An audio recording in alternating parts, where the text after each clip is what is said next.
There, mobile mechanic here again. Got a full Kuga in for rear discs and pads. All you need is a 19mm socket, and I'll get the other bits in a minute to show you. Jack the vehicle up and then basically undo the wheel. So all you need for this is a little hammer, a T30, 15mm socket, screwdriver, your wind back kit. I'll put a link in the description. They're about £15 on eBay. A wire brush, your pads, and this. So basically all you do is stick a screwdriver in there and basically just pry this off. It come off nice and easy. Pull the top off, hard with one hand. That's it. And then basically put the ignition on, and with these you can release the handbrake because it's got electronic handbrake, and I'll show you how to wind them back. So leave the ignition on with the handbrake off, and here we go. Basically you take these end caps off. This one's missing, this customer hasn't got them, and then basically you get your Allen key, undo these in here, and I'll show you. So you need a 7mm Allen key as well.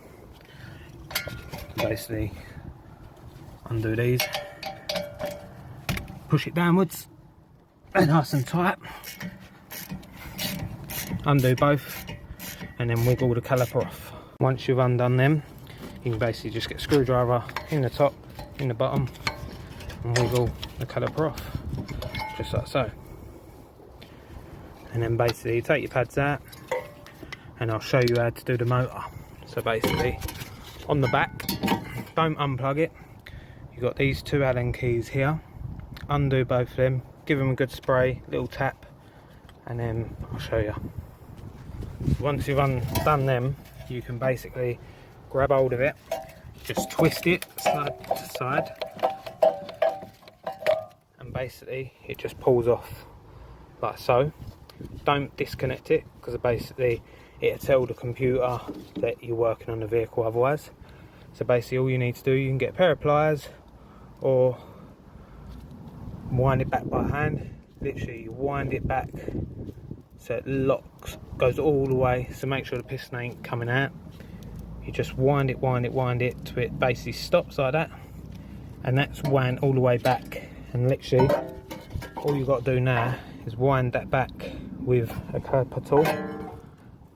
Basically this, basically you just push that piston in and you're all done.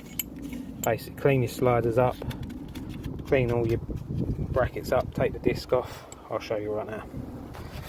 Basically I've winded the caliper back, and basically you use your 15mm on these, top and bottom basically, and just undo that.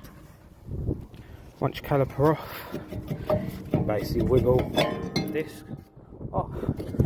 Make sure you clean your surfaces up properly, some copper grease on them, and just reassemble. Basically put everything back together like that. Do your two 15mm nuts up. Basically you can refit the motor now. Just basically it goes on like that. Make sure it's all clean, re-greased up. I'm going to do that now, and use your two little Allen keys.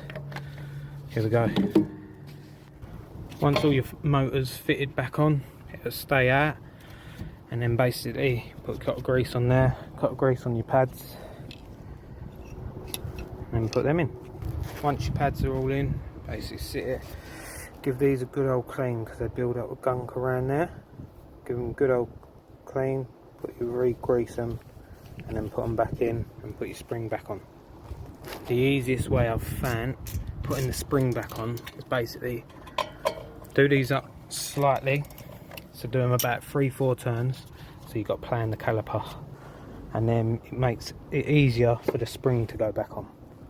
The way I do them, I stick them in the top, so basically it's like that, and then you can basically push it in that hole and you're straight in like that. Sorted, done. Makes it so much easier. And then just go along and tighten it down nice and tight. And that's one brake change done. Just I'll brake cleaner all this in a minute. Put a little bit of copper grease on the edge of the disc here so it don't corrode on the wheel, and then put the brake fluid cap back on because I took it off, because basically if you push back the pistons it can do more damage if you don't undo it, and then you're all done.